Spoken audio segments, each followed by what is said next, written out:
Foremost among the gods was the supreme triad, which comprised the sky god Anu, remote in his celestial palace, the more important Enlil, who presided over the affairs of gods and men from his temple on earth, and the clever Ea, or Enki, who lived in his freshwater ocean beneath the earth, the ocean below, and sent the seven sages to civilize mankind. We've got an interesting trinity here, psychologically speaking. Not a coincidence. We are a trinity like God, in whose image we are made. Three persons, one ousia, one substance. If you don't think you're three different persons, think about your dreams, some of whom are epic. Who put them together? You do, just not the you that you know. I've done several videos about C.G. Jung and his work directly, and I've used him a lot in my historical videos. I used him when I talked about a Chalcolithic cave in the Ukraine, and I'm going to use him right now. I noted earlier that the ancient Mediterranean model of the cosmos, as embodied in the Festus disk, is a mandala. That's a symbol for the whole person, the whole personality. Anu, Enlil, and Ea represent a proper psychological division of that mandala. Ea, also known as Enki, is clever because he represents the charged, energized darkness of the unconscious, the Holy Spirit who operates. The unconscious is also, not coincidentally, commonly embodied in dreams as water. In fact, water is the symbol of the unconscious par excellence.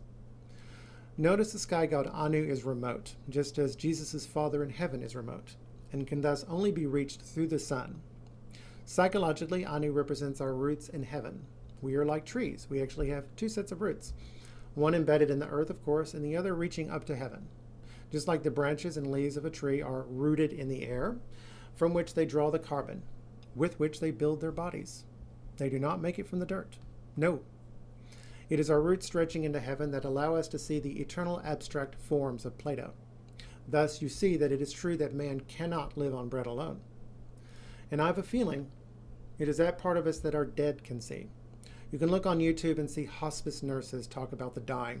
They'll be utterly bereft of energy. And then all of a sudden they'll start talking to somebody, even though sometimes up to that point they weren't even physically able to speak. I think, like any tree in season, our dead can see we're ready to move on just from looking at our heavenly roots. And of course, we have our earthly physical bodies, here represented by Enlil, the sun. He's most important because we are centered on these bodies. Thus, we tend to neglect both matters of the unconscious and the eternal. Don't. The sun god is missing from this trinity. That's strange since he's so important and plays such a large role in the epic and in their mythology. But that's not strange psychologically. The sun represents our conscious ego, always, which must, if it is to remain robust and progress from health to health, and it must always progress, constantly circulate through the unconscious, up into the heavens, back down to the unconscious. You must keep moving. To stagnate is to die. Remember, your works do not get you in heaven, but they do determine your rank, if they're worthy. If they are not, they get burned away. Your works are far, far more likely to be unworthy if you're living in a mad mirror house of projection. So clean that shit up. Ain't nobody got time for that anyway. There must be constant circumambulation, as Jung would say. With each consciously contemplated passing, pay attention, rounding us closer and closer to perfection. Never to achieve it, obviously. That's where Jesus steps in. Used as a stairway to heaven, it is heresy and insolence. The devil is not a creator, but he is a counterfeiter. Used to humbly perfect character, it is a way to get out of your own way, to truly love God. A lot of Christians think these techniques are inherently demonic. They are not. Like anything, it depends on how you use them. Once again, the devil is not a creator, but he is an imitator, and a damn good one. A doctor can heal, or he can torture. A psychologist can liberate, or he can bind, perhaps to an iPhone or a bag of Doritos, for example. The entire Gospel of Mark can be used this way. How's that for not demonic? By the way, you can also do this going round and round the rosary. Mark is organized around the signs of the zodiac, through which the sun passes throughout the year, around and around and around, circumambulation. So there's our robust conscious ego. Each sign represents a facet of our character and a part of our body that we can meditate on in that part of the year. Cancer, for example, represents the stomach. This is where Jesus says food passing through the stomach cannot make you unclean. He also talks about the yeast of the Pharisees. Something like this happens in this section, Mark 7:31. Jesus is in Tyre. He goes up to Sidon. Now he wants to go back down to the Sea of Galilee, so he goes through the Decapolis, the 10 cities, right? Except the Decapolis is past the Sea of Galilee. What's going on with this? This drives people crazy. He's shuffling side to side. He's a crab. It's a joke. That's why Jesus' ministry only lasts a year in Mark.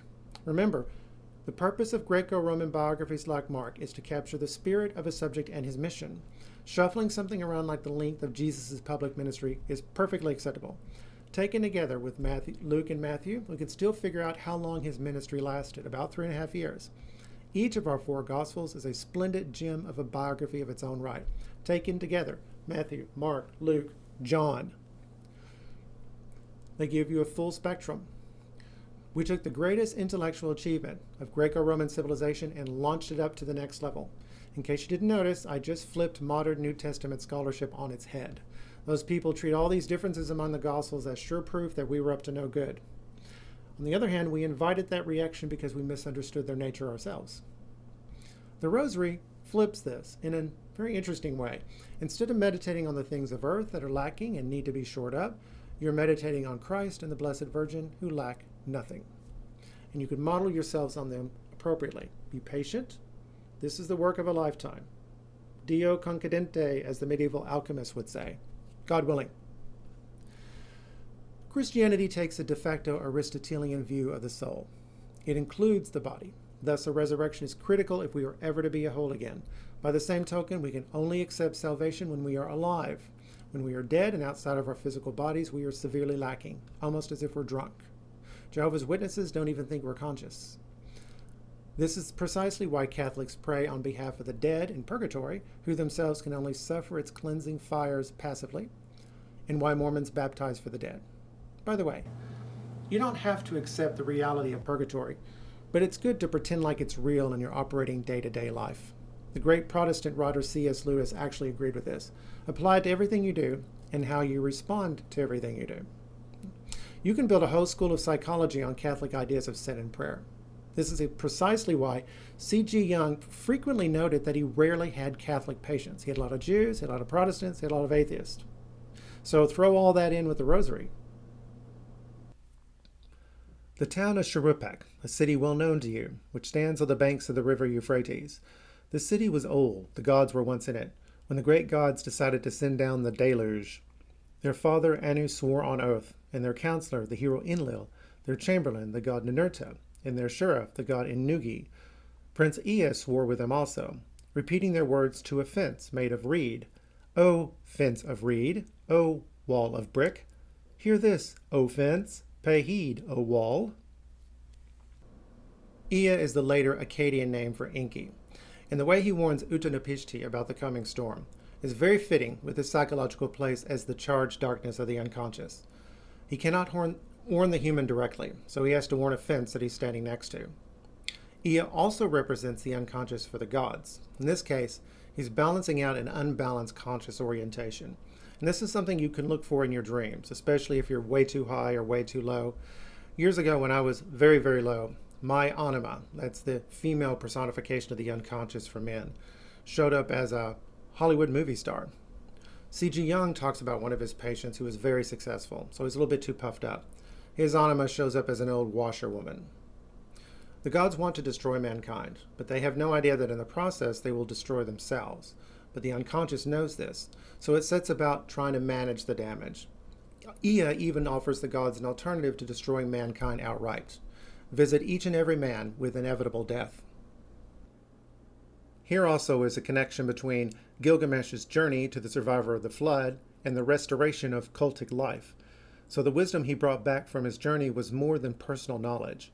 It did not suit the poet's needs to include more than allusions to it, but evidently Gilgamesh was responsible for re-civilizing his country.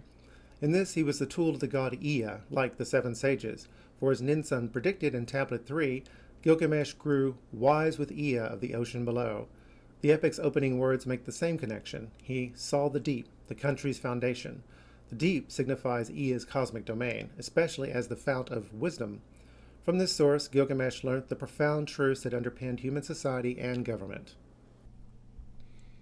I can think of no finer description of the collective unconscious and its place in the world we live in. This is a hero's journey. He leaves the only world he knows. He visits strange lands. He comes back bearing gifts.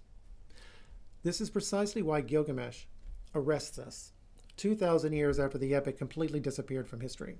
These same processes are still happening today. Unfortunately, as I just mentioned, we have a problem when we mistake our psychology for our theology. That's actually excusable until the recent past 150 years or so, tops. That's when we finally knew enough about the human psyche to formally split psychology from theology, which is how it is that the Catholic Church managed to come up with a damn good system of psychological hygiene. They saw what got in the way of people becoming saints, and we're all supposed to become saints. So everything I just talked about in depth can be considered basic training for sainthood, but you got to put in the work. C.G. Jung thought this very mixing was the mistake the Gnostic heretics made. The gods and the demons of the world are very real and love to lead people astray when they go about this kind of psychological spelunking. Remember, their ultimate goal is to consume us like cattle. Luring us from the herd is the best way to do that. Also remember, until Jesus returns, these hostile powers rule the world. They've infested our unconscious, and currently they are masters of the air. Thus, both sets of roots have absorbed contamination. It is only through the will of God that we can get cleaned up. My rule of thumb is very simple. If it passes the Bible acid test, I'll happily follow up on it. I split my psychology from my theology. I know where one ends and the other begins. This is exactly how I've started evaluating the Mormons, the Church of Jesus Christ of Latter-day Saints. Obviously, we have a lot of problems here, but here I go. Joseph Smith seems to have taken a hero's journey. He left the formal church, which was severely lacking, hence the manifest need for the hero's journey. That's certainly what I saw with my own homosexuality and my Christianity. One or the other has to go, but neither can go. How do I bridge this gap? He's traveled to strange, non-Christian lands, the Freemasons. He came back bearing gifts. With the Mormons, there's a dynamic and ongoing interaction between the living and the dead, between what the Catholic Church would call the church militant here on earth and the church triumphant in heaven. The church suffering is in purgatory. Obviously, this is something he unconsciously resurrected from Roman Catholicism and Eastern Orthodox, with their prayers to and intervention from the saints. His church is a strong hierarchy, directly comparable in quality, though obviously not quantity, to the Catholic Church. The president of the Church of Jesus Christ of Latter-day Saints, along with the first presidency, fills the place of the Pope and the Magisterium. The Mormons stress that we are God's children, and it is our destiny to be faithful to God, although their ideas about the origin of God are a train wreck and are 1,000% wrong. He is the unmoved mover, the uncaused cause. He doesn't come from anywhere or anything. We're to become gods ourselves. And while we are alive and in our bodies, we must act that way. Remember, the body is part of the soul. And in this, they are 1,000% right. Don't be a slob. You go where there are a lot of Mormons, you're surrounded by beautiful people. That's not an accident. Finally, back to Gilgamesh. The epic also offered practical advice to men who wanted to lead other men. Rites and rituals are a massive part of that. It's very important in Confucianism, a very big deal. Obviously, this applies to the Mormons as well. This should help Catholics and Protestants understand each other better. A lot of Catholic theology isn't really Christian, in my opinion. Like the Mormons, obviously. Their theology about the Mass, for example, specifically their idea that it's Christ's sacrifice happening over and over again. Therefore, it's very important that you go to Mass every Sunday. That's blatantly wrong. One sacrifice, one temple, one priest. It's almost as if the Catholic hierarchy doesn't understand what the word one means. Well, of course they do. This is not Christian. But it's very useful for social cohesion. You bring everybody together in the same spot, it's a lot easier to put them on the same page. And this is critical if you want to maintain a functional society. That's order against chaos. That's very Christian. We Protestants can learn a thing or two from those Catholics. Remember, the Catholic Church was forced to be a state as well as a religion for centuries after the fall of the Western Roman Empire. States do ugly things. Compared to Jesus, they fell far short, and they're the first to admit that. But compared to the caliphs and the khans, they soared to the highest heavens. You like your science, don't you? Thank a Catholic.